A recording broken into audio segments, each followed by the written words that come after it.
If you spent any time at all trying to learn this craft called photography, you've probably come across someone who's either offering presets, selling presets, or giving away presets for free, all to help you become a faster editor. But what even is a preset? How does it help me? How do I even know if I need one? So in this video, that's exactly what I want to talk about is what is a preset, how to import them into Lightroom, do I think you should use presets in your workflow? And at the end of this video, I'm going to share a couple of tips on how I like to use presets when I'm doing my photo editing. So at the simplest level, a preset is basically like a filter for your photo. Kind of. It's also a lot more powerful than just a filter. Most filters, if you've ever applied one, you know you slap it on your photo and that's it. You don't actually get to edit anything other than potentially the strength of that filter. Well, presets are a lot more powerful in the sense that if you're using Lightroom, you get to edit and tweak the values after you apply the preset. I do want to caution you though, just because you buy someone's preset or you download someone's preset does not mean that your photos are immediately going to look like theirs. I wish it were that simple, I wish that were true, and I wish that were the case, but that's just not how it works. There's several things that come into play here, like that photographer's exposure style, how they capture images in camera. Do they underexpose? Do they overexpose? What time of day are the photos taken that the photographer likes to use this preset? The colors that are in the scene? All of these things play a role in how this preset is going to behave on their photo. So, should you use presets? Do I recommend the usage of presets? Yes, I do. And for the sake of this particular video, if you don't already have a preset, I do have a link in the description to a free preset. You can follow along. So we're going to start with how to import. The process is going to be slightly different in Lightroom versus Lightroom Classic. I'll start with Lightroom Classic. So in Lightroom Classic, once you open it up, it's going to default to your last catalog, but you're going to want to go to the Develop module. So hit D on your keyboard if you're not already there. And over here in this left panel that may be collapsed or it may not be, you're going to see presets. So go ahead and hit the plus icon right next to presets, hit import presets because that's what we're doing. We're importing a preset. And so then all you got to do is navigate to your preset. It's going to be a .xmp file and hit import. And so now you'll see under user presets, there it is, iPhone pop. So let's open up Lightroom. In Lightroom, the process is very similar. What you want to do is hit file, import profiles and presets, then just navigate to where your preset was downloaded and hit import. And so to apply that preset, you hit the little two circles icon in the top right. Under user presets, you'll see all of the presets that you've got there. There's iPhone pop. So that's how you import presets. So now that we've imported presets, we've established that I do recommend that you do use presets. Why would you use presets?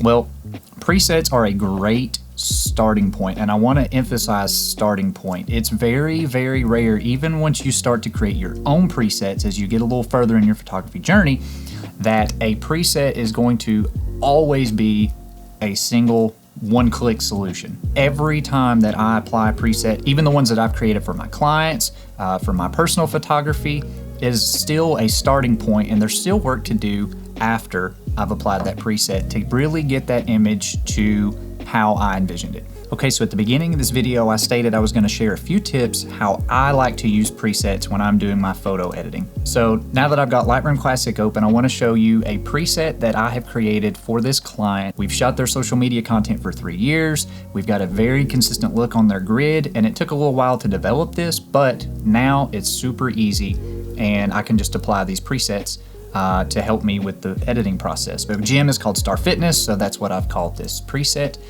And it is almost how I would leave that. But what I like to show you here, if you'll notice the amount slider up here, that is basically the intensity or the strength of that preset. Now, when you export a preset, you have the option of enabling the strength slider or not. So just note that if you downloaded a preset from somebody who disabled that, you won't have this strength slider, but that's actually a very powerful tool when you are using presets on your own images. So when I said it's a starting point, this image specifically is still just a little bit too warm on the Kelvin slider. Star Fitness, their whole color aesthetic is blue, so I like their images to have a very blue and cool look.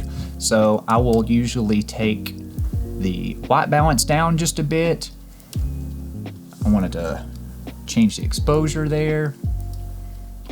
Let's now add a radial filter, invert that, and really dip the blacks.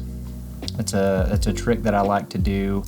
I like to make a very big, wide radial filter that doesn't impact a whole lot of the image, and then if you're only adjusting the blacks, a lot of times you're not gonna have a great impact on every pixel.